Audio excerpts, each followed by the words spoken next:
So hello and welcome everybody. In today's episode of Sacred Wisdom Podcast, we are going to talk about the White Cities of Tartaria. Now, there were many world fairs in the 1800s and into the 1900s that had these white cities. I am joined with the amazing, incredible Stephen Denman today, who is the man of knowledge, who knows so much about this and puts it across to all of you in such an articulated way and a simple format, because this is quite complex history when we look at this. So first of all, Steve, what were the White Cities of Tartaria? Okay, so we go back to the time of Great Tartaria in northern Russia and also look at its colonies in different countries around planet Earth. We understand that these white cities of Great Tartaria were specifically given an external plastering and painted with this white colour, representing what is known as the polychromatic white light of the Christ consciousness. Because this was central to the actual spiritual development of the Nordic Tartarians, their actual buildings or edifices also kind of reflected in a supernal and esoteric sense that collective identity that they had when it came to adoring and praising the Christ consciousness. And also, if you imagine all of these white cities of Tartaria across northern Russia, as with various colonies in different countries, such as, parts of Western Europe and in the United States of America and Canada and elsewhere, what you're looking at is a situation where it created immense spaciousness. These white cities of Tartaria, they symbolized and they represented purity. They represented nobility, high ideals. They represented really the very highest principles of spiritual development that the Nordic Tartarians truly believed in. And so the polychromatic white light of the Christ consciousness was literally embodied and imbued into the surface coatings of all of these different buildings in the white cities of Tartaria. So you've had these world fairs all over the world, but one particularly I found interesting was the White City in London. That's right. Yeah. And a lot of people don't realise what this was, and previously, before, but talk about the White City of London. So in the suburb of White City in West London, which is very nearby to Shepherd's Bush and to Notting Hill and to Holland Park, this specific World's Fair was effectively called the Imperial International Exhibition. That was a World's Fair, which apparently was facilitated from the 20th of May, 1909 to the 20th of October, 1909.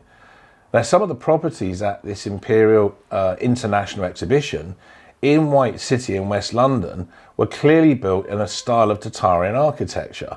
These included buildings that were called the Grand Restaurant, the Palace of Women's Work, the Garden Club Palace and Congress Hall. Now, this very ornate and very majestic looking Imperial International Exhibition in White City was opened by John George Edward Henry Douglas Sutherland Campbell. He was the 9th Duke of Argyll. Many know him actually by the name of the Marquess of Lorne.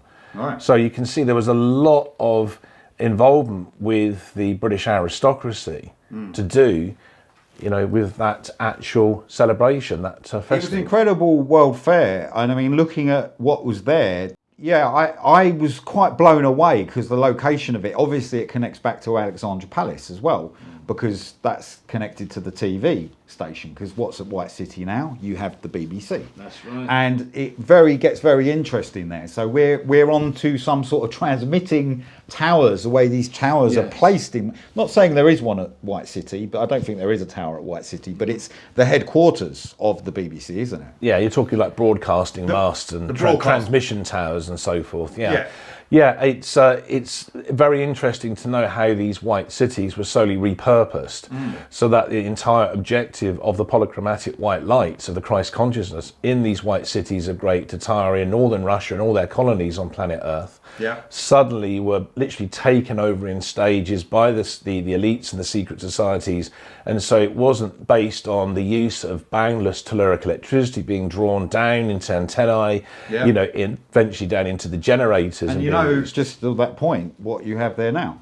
And you have Westfield's shopping centre. That's right. And it was actually derelict for a very long time, that land. I remember before Westfields was built 20 years ago. So it's almost like the replacement of spiritual development, occurred with the inception of a really almost an ultra materialistic outlook, the commercialization of the use of the monetary system, the banking system, or the financial system by the elites and the secret societies in places like White City. I mean, we can only go by what's been given to us there and what's presented, and in the sense, it is very flaky, the information presented on how these world fairs are built. But the most phenomenal world fair, which we can go over across to the water, I know there's a lot of people watching from the United States, but the most incredible world fair, I believe, and San Francisco as well, but the Chicago World Fair. I think that was quite phenomenal. But talk about the Chicago World Fair. The actual Chicago's World Fair is an absolutely fascinating event. So every technical aspect of the world's Columbian Exposition, or the Chicago's World Fair, was designed by architects who were connected to the elites and the secret societies in the United States of America. And they were known as John Wellborn Root, Daniel Hudson Burnham, Frederick Law Olmsted, and Charles Bowler Atwood.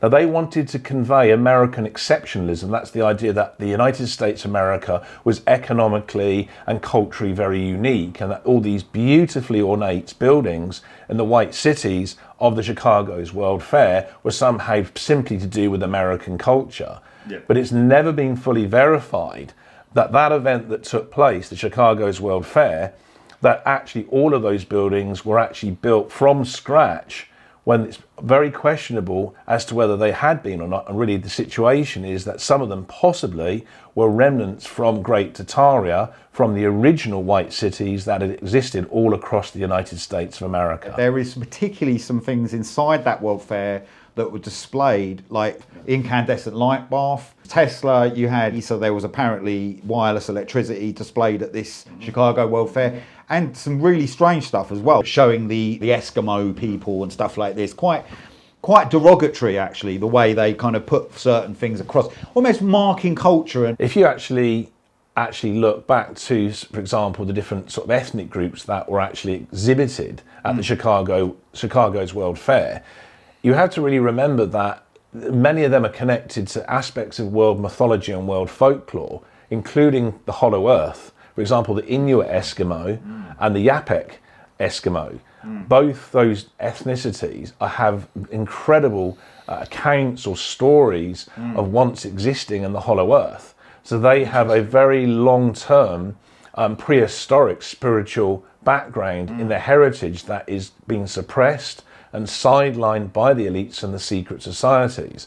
So with the dismantling of the original White Cities of Great Tartaria, both in northern Russia and elsewhere, you also saw a dismantling of the cultural heritages of various ethnicities, such as the Inuit Eskimo, the Yapek Eskimo, and many other groupings on planet Earth. And then they were exhibited as showpieces at these world fairs, such as in Chicago.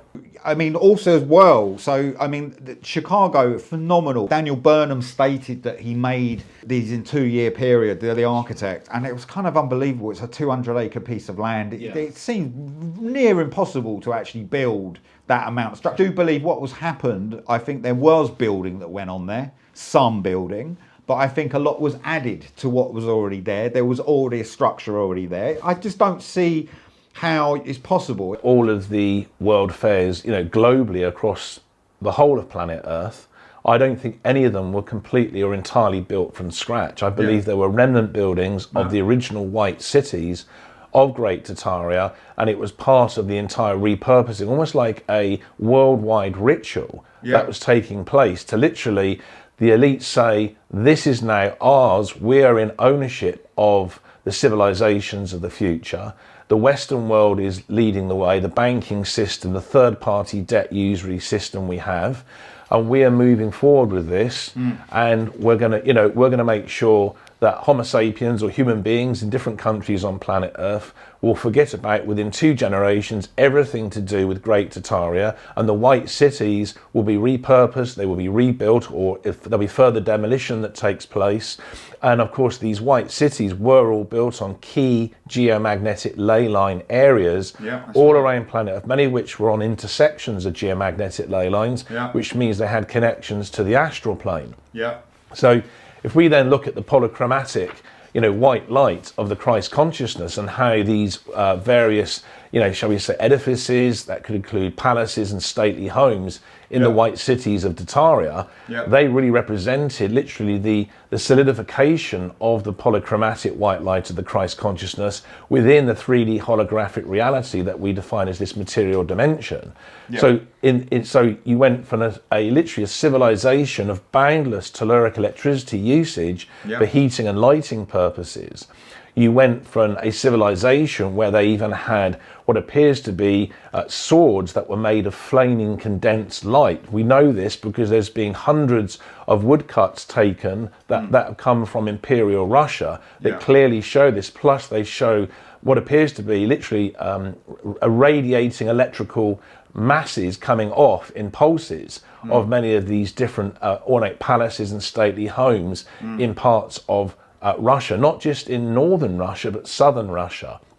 So we know that what we understand about electricity today is completely different than what the Nordic Tartarians understood and how they applicated and therefore used that telluric electricity. And even, as we've discussed in a previous Sacred Wisdom podcast, concerning the fact the actual Tartarian architecture in terms of its fenestration and its actual ornamentation and obviously the ironwork or the steelwork, the kind of like the roof lines of these buildings actually were designed to create piezoelectric effects to effectively, in a perfected and equated manner, redistribute the telluric electricity. So it wasn't just being absorbed in antennae and being drawn down into generators. The beauty and the elegance of the White Cities of Tartaria in northern Russia really were completely eradicated. The entire spiritual principle behind the functionality of the White Cities of Tartaria in northern Russia and in the various colonies in different countries around planet Earth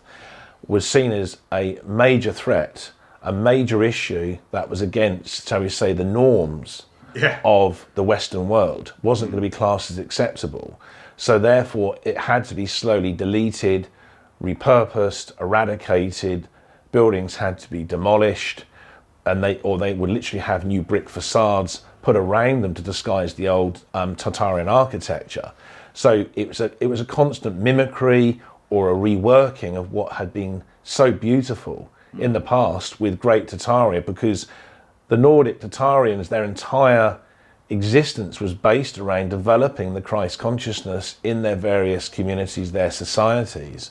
So the White Cities were these huge urban settlements that had literally millions of individuals who literally were in a state of adulation and wonderment towards the Christ consciousness, and had such an intense divine love for the universal creator of heaven and earth and every eternal parallel dimension, parallel reality and parallel universe. It was instilled in the children and the adolescents of Great Tartaria. It was wired into the actual planetary energetics as well. And I think that's where the buildings, if you look at buildings today, you have skyscrapers and these tall, elongated, quite ugly looking buildings, and I've always wondered about how architecture's got more more distorted and more ugly, and they're placed on these quite significant, especially you can see with the city of London and various other locations around London. There's an uglification in modern architecture. I mean, you go back obviously to the kind of brutalist architectural movement in the United Kingdom of Great Britain and also across parts of mainland Europe. You can see that a lot of the buildings there were so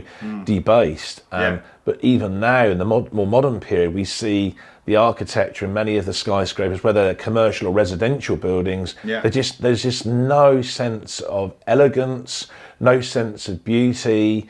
There's no real sort of aesthetic wonderment that you can look at and actually just observe those buildings and think they're just incredible. They're just very mundane, very mechanistic and functional. But it removes the imagination from the human. It's the spiritual side of what they should be. And again, this is the inversion. And obviously, these buildings have been placed onto key geomagnetic ley lines, many of which are intersections that connect to the astral plane. So it's the inversion of that beautifully positive, orientated and very focused spiritual development that the Nordic Tartarians were so enthusiastic about all the time, or were so happy to live their lives by in the white cities of Great Tartaria in northern Russia and elsewhere around planet Earth. These are all over the world, and that's what got me, is that obviously you could just look at the Chicago Fair and say, well, that happened, that was that one fair, but in San Francisco you got the California Midwest International Exposition. That's right. And this was in 1894. Now this is pretty amazing when you start seeing what was there, because the use of electricity within this and the lights they used, this was something pretty far out. But you also had the Rio de Janeiro in 1923, or around 1920. So again, all these seem to pop up. They're all built in 6 months to 2 year periods, all built probably by immigrants, if anyone, because there's no other way they could have been built at that time. Yeah. And they managed to build all these ornate structures. I believe that would be quite near impossible to do, especially at that time periods of where they even got the materials as well. But at the time of these different world fairs that were deliberately built over the remains of the original white cities of Great Tartaria, whether it was in San Francisco, in Northern California, whether it was Rio de Janeiro in Brazil, and so forth.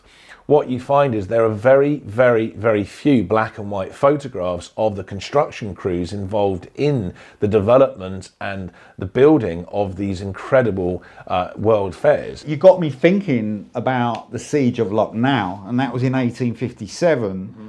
Now, that was a complete white city in northern India. That's right. And destroyed. I'm not sure exactly what happened, because it's a little bit flaky to what actually was going on there. That particular place, when you look at it and destructive and what happened to all these Baroque architectural buildings, they're absolutely amazing. Please check out the Seton de la Val house, because that's actually how I discovered about the Siege of Lucknow, and it is incredible because there is an identical looking house to Seton de la Val Hall, which is in northern England, Northumberland, and please go and check that out on the channel if you haven't. Yes, so what we understand is the white cities of Tartaria were international, they were globalized, there was a huge network, they were all a bit like the star forts of Tartaria, built on key geomagnetic ley lines. These were all interlinked with each other. This was all connected obviously to the ether, or the ionosphere within the actual overall atmosphere of planet Earth, where the Nordic Tartarians were drawing down and absorbing, boundless amounts of telluric electricity and creating piezoelectric effects, obviously within the various edifices or buildings of these white cities. So we know that, again, it was just a generational process of just constantly deleting, repurposing, and eventually the territories they had, literally shrunk. And so this vast influence on a cultural level that Great Tartaria had was literally being eroded away by, shall we say, the various elites and secret society. And the Franco exhibition is probably the most mind-blowing thing I've seen in the UK. Check that out, and you can see all the... Incredible. Unbelievable. And it was a huge area in London town itself. Gone. Gone. Just disappeared. Completely demolished. And I don't believe these are temporary structures. These were not built temporary, obviously said they were, but these were too beautiful to knock down. If you look at all the beautiful buildings around London, you wouldn't do that. You would keep that structure and build somewhere else, or expand London. I think it's incredibly sad that such incredible Tartarian architecture has been demolished, was bombed, was, literally completely removed, literally because it had to be removed to obviously be deleted from, shall we say, the true history of planet Earth that is so preciously guarded and kept away from the general public by the elites and secret societies, because it's too much of a contradiction to the version of the 3D holographic reality in this material dimension they want us to live in, creatively, if the brain can think and be inspired, you think these buildings and structures, you can walk in St. Paul's and look at the structure and the inspiration you feel when you look at these buildings. It is immense, and you feel lifted. And you can imagine that, if you're walking around in these white cities, how beautiful and joyful you would feel to be alive and inspired by the environment you're in. We just imagine for a few minutes how the Nordic Tartarians must have lived in these white cities, where everything was based on the Christ consciousness. So obviously everything visibly around them in almost every one of their buildings. And yeah, okay, there were some buildings that were not obviously, shall we say, white buildings in the white cities of Tartaria. There were some of different, obviously, colours and hues. Yeah, of course. But the constant visual reminder that the anchoring and solidification of the Christ consciousness was so expressed in this polychromatic white light. You know, you have to also remember there was a lot of interest in crystallic, you know, objects in the use of crystallic healing, you know, within the various temples of Great Tartaria. So there was a lot of interrelationship between stained glass windows in the buildings. You just visualize how incredible that would have looked. The sunlight coming through these beautiful different quartz stained glass windows, and the actual tuning forks inside these premises, the outsides of these buildings, this incredibly beautiful polychromatic white light radiating with the expression of collective love and devotion that the Nordic Tartarians had towards the Christ consciousness, and then ultimately towards the eternal mind of the universal creator of heaven and earth. It's just, you know, and how that was instilled into their children and to their adolescents in those communities and societies. Very productive. Yeah, it was very productive, and a totally different mindset than we see amongst, you know, a lot of children and adolescents in the Western world today. Here in the modern period, it's so far different from what we perceive that it's almost a sense of alienation that's taken place culturally, spiritually.